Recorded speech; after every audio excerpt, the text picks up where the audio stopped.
বিসমিল্লাহির রহমানির রহিম। আমরা জানি বর্তমান সময়ে একটা বিষয় হচ্ছে রাজনীতিবিদ ও সুশীল সমাজ।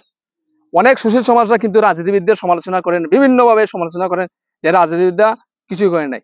দেখেন, ব্রিটিশ বিরোধী আন্দোলন থেকে পাকিস্তান আন্দোলন, স্বৈরাচার বিরোধী আন্দোলন, প্রতিটি গণতান্ত্রিক আন্দোলনে কিন্তু রাজনীতিবিদরাই কিন্তু অগ্রণী ভূমিকা রেখেছিল, রাজনীতিবিদরাই নেতৃত্ব দিয়েছিল বলেই কিন্তু আজকে আমরা স্বাধীন দেশের নাগরিক হতে পেরেছি।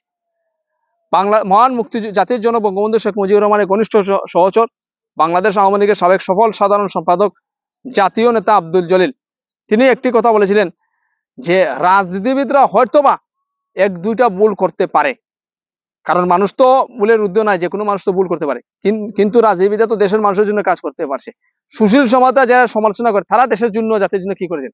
তাদেরকে তো আমরা দেখি না কোনো সুশীল সমাজকে, কোনো অসহায় মানুষদেরকে সাজিয়ে হাত বাড়াতে। এই যে বৃহত্তর সিলেটে বিগত কয়দিন যাবৎ যে কাল বৈশাখী ঝড়ে অনেকের টিন উপড়ে গেছে, আমার লায়লা ভাই বলেন, আমার আফতালি মামা বলেন, মকু ভাই বলেন, অসংখ্য মানুষের টিন চলে গেছে। কই আমি তো দেখি না, কই লায়লা ভাই বাড়িতে এসে কেউ সুশীল সমাজের কেউ এসে একবার টিন দিচ্ছে। মকু ভাইয়ের বাড়িতে কি ইফতার আছে কি সেটা তো দেখছে না কেউ।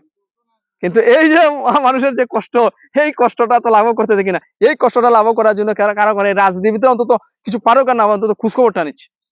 কাজে রাজনীতিবিদকে ডালা বয়ে গালি দেওয়া ঠিক না। ধন্যবাদ সবাইকে।